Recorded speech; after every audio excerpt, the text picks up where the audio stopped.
এখানে দেখতে পাচ্ছেন যে একটি বাউল, এটার ভিতরে একটি মাছ। তো মূলত পিকচারটা হচ্ছে যে এরকম, এই পিকচারটা থেকে এই পিকচারের এটা ব্যবহার করা হয়েছে, তারপর এরকম ডিজাইন করা হচ্ছে। তো আজকে আমি গ্রাফিক ডিজাইনের অনেকগুলো পর্ব আমি আপনাদের সঙ্গে শেয়ার করেছি। তো আজকে যে বিষয়টা দেখাবো যে কিভাবে আমরা এরকম একটা ডিজাইন করতে পারি ফটোশপের মাধ্যমে। তো আমি এইগুলো কেটে দেব, কেটে দিয়ে আমি খুব দ্রুত সময়ের মাঝে আপনাদেরকে দেখাবো যে কিভাবে আমরা এই কাজটা করতে পারি। তো আমি এটা কেটে দিয়ে একদম নতুন অবস্থায় আপনাদেরকে দেখাবো। তো এখানে দেখুন ফাইল, ওপেন। তো আমি পিকচারটা যেই জায়গায় রেখেছি সেখান থেকে আমি নিয়ে আসবো। তো এখানে এই যে দুটো পিকচার আমি নিয়ে আসলাম।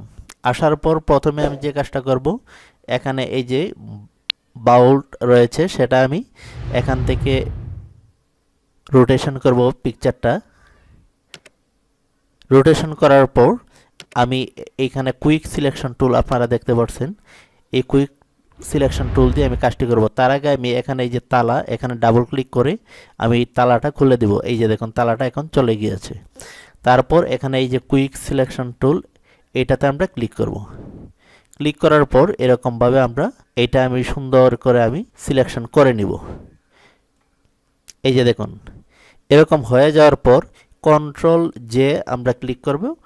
করার পর কন্ট্রোল জে যখন ক্লিক করবেন এরকম আরেকটি লেয়ার চলে আসবে এই যে উপরে।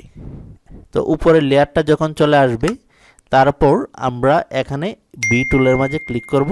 তারপর আমরা যেই ইমেজটা এখানে সেট করব সেই ইমেজটা এই পাশে রয়েছে। এখান থেকে যে বিতে সিলেক্ট করার পর এখানে এই তালাটা আমি লকটা খুলে দিব ওকে ক্লিক করে। তারপর এই পিকচারটা টেনে আমি এখানে নিয়ে আসব। আনার পর এখানে আমি আবার চলে যাব এডিটে আসার পর আমরা এখানে দেখব যে ফ্রি ট্রান্সফর্ম টি, এটাতে আমরা ক্লিক করব। ক্লিক করার পর এটা আমরা ছোট করে নিব। ছোট করে নেওয়ার পর আমরা এখানে আমরা একটু সুন্দর করে সাজিয়ে নিব। তারপর এই অবস্থা থাকাকালীন সময় আবার এখানে আমরা চলে আসব। এখানে দেখুন ট্রান্সফর্ম ওয়ার্ম, এই যে এটাতে আমরা ক্লিক করব। ক্লিক করার পর এখানে দেখুন এই যে অপাসিটিটা আমরা একটু কমিয়ে নিব। উপরের যে অপাসিটিটা এটা আমরা কমিয়ে নিব। এই যে দেখুন কমিয়ে নেওয়ার কারণ হচ্ছে নিচে দেখুন আমাদের বাউলটা কিন্তু দেখা যাচ্ছে। তো এটা আমরা চেপে সুন্দর করে আমরা এই বাউলের পাশে আমরা রেখে দিব। এই যে দেখুন এটা আপনি যত সুন্দর করবেন ততই আপনার জিনিসটা সুন্দর হবে। এরকমভাবে আপনি যেই পরিমাণটুকু আপনি পিকচারে এটা রেখে দিতে চান সেটা আপনি এখান থেকে সিলেক্ট করে দিবেন। তো এখানে দেখতে পাচ্ছেন যে আমি সিলেক্ট করে দিয়েছি। তারপর আমি এই যে এইখানে ক্লিক করব। এখানে ক্লিক করার পর এই যে উপরে যে লেয়ারটা রয়েছে 2 নাম্বার লেয়ারটা, এটা ডান বাটনে ক্লিক করে এখানে দেখুন clipping mask, create clipping mask, এটাতে ক্লিক করব। এটাতে ক্লিক করার পর এখানে অপাসিটি 100% করে দেব। এই যে দেখুন করে দিয়েছি।